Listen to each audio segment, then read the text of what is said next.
Okey, Assalamualaikum dan selamat sejahtera semua. Jadi hari ini saya akan terangkan kenapa kita kena kumpul Bitcoin. Okey, kenapa kita perlu kumpul Bitcoin. Okey, Bitcoin ni dia mula dilombong pada tahun 2009 hingga 2012. 4 tahun yang pertama. Okey, 4 tahun yang pertama ni setiap 10 minit 50 Bitcoin dikeluarkan. Setiap 10 minit. Kemudian pada tahun 2013 hingga 2016 Bitcoin dikeluarkan 25 Bitcoin setiap 10 minit.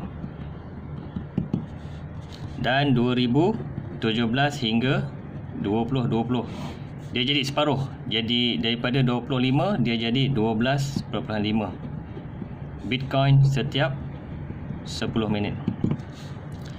Kemudian daripada tahun 2021 hingga 2023 daripada 12.5 dia jadi 6.25 Bitcoin setiap 10 minit.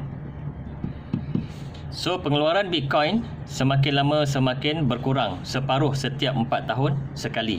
Yang ini kita panggil sebagai halving process.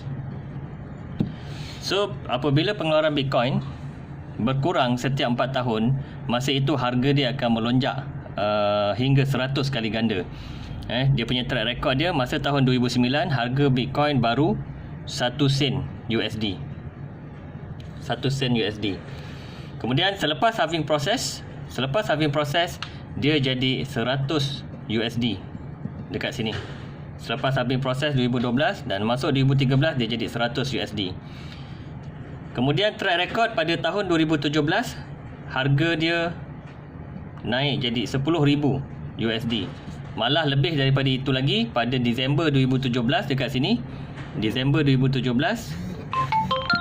Okey, Disember 2017 harga dia pernah cecah hingga 18,000 USD. Kemudian next halving process ialah akan berlaku di sini. Akan berlaku di sini. So, harga Bitcoin kalau kita tengok track record dia daripada 2009 nak ke 2012 2013, harga dia naik 100 kali ganda. 100 kali ganda. Daripada 2013 nak pergi 2017, harga dia juga naik 100 kali ganda. Daripada 100 USD pergi kepada 10,000 USD. Kemudian pada tahun 2021 ni kemungkinan juga harga dia akan naik hingga 100 kali ganda kalau mengikut track record yang sebelum ni. So kalau 10,000 USD naik 100 kali ganda, dia akan pergi kepada 1 juta USD. Sebab itu pakar-pakar ekonomi berani buat prediction.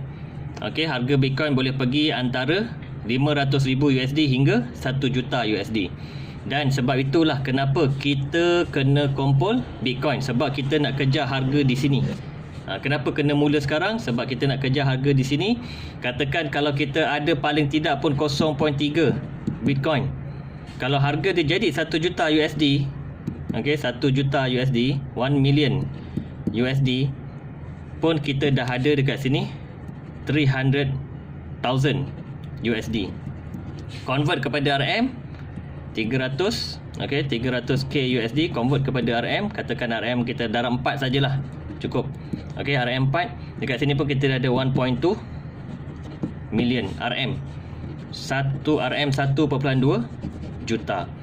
Sebab itu tuan-tuan dan puan-puan ambil kesempatan kumpul Bitcoin kumpul Bitcoin sekarang supaya kita boleh dapat untung pada masa 2021 secara pasif. Nak lebih, kita buat cara aktif. Okey, sekian, terima kasih.